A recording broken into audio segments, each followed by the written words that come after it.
It's my pleasure to welcome Richard Salas.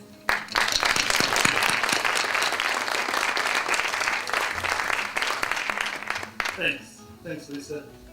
I'm really fortunate in that I was able to revisit an early passion of mine. Like Lisa said, I was out of diving for 20 years, and when my son graduated, we started to dive again, and I realized, oh my gosh, this is something that I truly love. This diving, this floating around in this inner space. And I think a lot of times in our lives we do something that really feeds us in a way that money doesn't or things don't, and life comes along and sort of moves us off that path, and we forget about it, and we go on with our lives or with our families or buying a house or whatever. And so I've been really lucky to revisit this and create this book, Sea of Life. As you're walking through a redwood forest, you're restricted to the ground.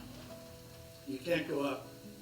But the kelp forests out here on the island, which can be hundreds of feet long, or tall, I should say, you can float at any level.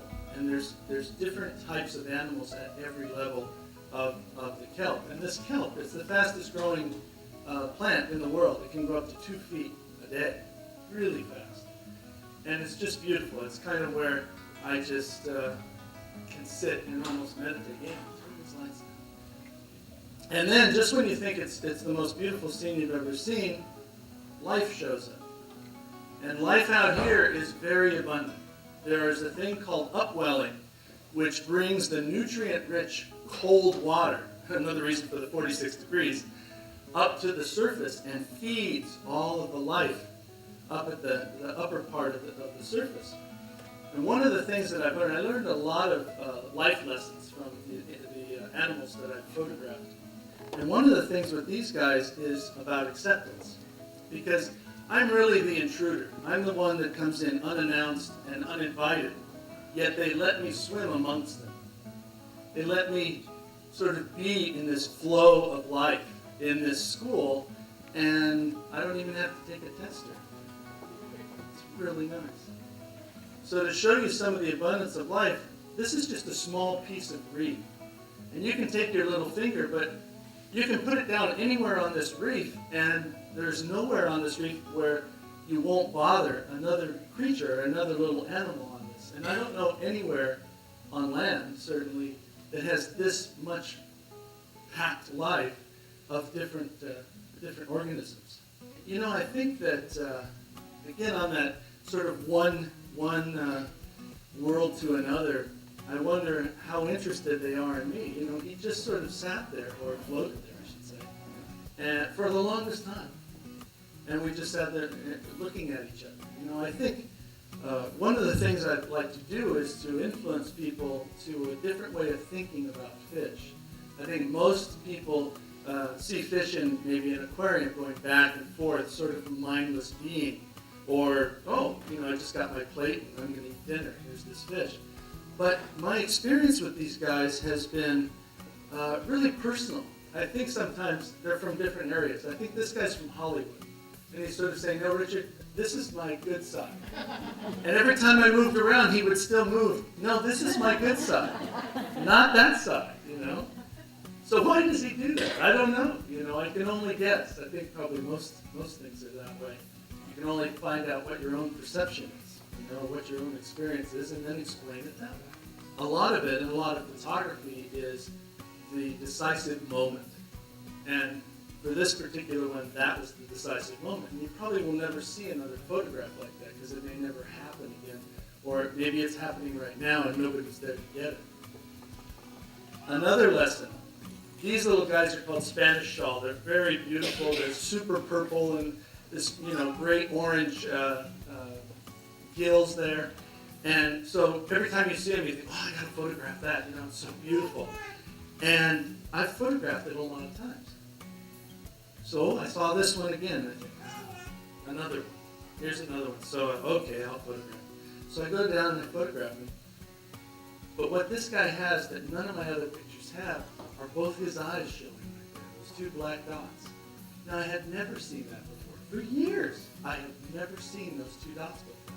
I'd seen one in some people's photographs and some of mine, but it sort of told me, that 101th time that I did the same thing or I saw the same thing, all of a sudden I saw a whole different animal, a whole different world. This guy is called a fringe head. Now he also is probably about this big. He pokes his head out of the reef, and it sticks out, and it's really hard to find, especially for me, and as I get older and I can't see as good as well. And so he's poking out. So you see the camera I have. You see how big I am with all this, and I got bubbles exploding out of my head and all this noise, and I'm coming up to him. He's right here, and my camera is this close to him. So this is what he's looking at. Now, I'm kind of thinking, okay, if I walked out of my house one morning with a cup of coffee in my hand, and I saw something that big that looked like that, I think I'd run back in the house. So this fearlessness of this little guy, is amazing to me. This is called a horn shark, and his eye is like gold leaf. It's so beautiful, and it's so interesting in there. And just all the contours of his face and the texture of his skin. And it's one of the things that I believe that sort of sets me apart a little bit from some of the other photographers is the lighting to show all that. I have 33 years of experience of shooting everything, glass and metal and office furniture and people and jewelry and all this stuff. And I bring all of that experience to bear on this poor little guy who I've been chasing around and take a few pictures, and then he moves, and then I follow him and I take a few pictures, and then he moves. So he looks a little upset at me, I think. But it was worth the shot. Many times you're on a dive and you're swimming along and all you see is mud and dirt and dead things, and you're 80 feet down and you're swimming around and you're thinking, oh geez, I've got to go up in about a couple of minutes and I'm not going to get a shot, and it's a wasted dive. And then sort of in the distance, there's this little glowing thing. So you swim over to that and it's like, oh wow, beautiful. Just beautiful. So there's beauty even in the muck. You just got to look for it. So I think that, there's a different way of looking at a lot of these animals than we've been influenced to believe. This guy is called giant black sea bass. This guy's about 300 pounds. Big guy. And what you do is they sort of sit almost on the bottom, and you sort of creep up to him with your fingers, really slow, because you don't want him to swim away. So while I'm viewing this guy, these little copepods, these little white things all over his face, are parasites. And they're scurrying around on his face. And you're looking at this poor guy, and you're wanting to brush him off for him, because so I have arms. You have no arms, you just have these little fins, and you can't reach your face, to get these things off. And they're like mosquitoes or something. And I'm like, oh, this is terrible. And then I start to think, are they on my face? I'm getting out of here, this is too much. These guys are the funnest things I've ever seen in the ocean. It's like a puppy dog with fins. It can zoom around, and what he's doing right now is he's dipping his mouth in the sand and bringing the sand up for me to play with him. So you have to play with them in order to keep their attention. If you twist and turn and blow bubbles, then they'll stay around. If you just sit there and go, okay, smile, take a picture, boring. We'll go to the other diver that's kind of a little more active than you. So they're just beautiful animals, just beautiful, and so much fun. And probably the most important, or one of the most important lessons I've learned from these guys, from these subjects and my friends underwater, is that their place on this earth is equal to ours, and if we don't take care of them and their environment, then that's right, exactly, then we're not really going to be taking care of ourselves.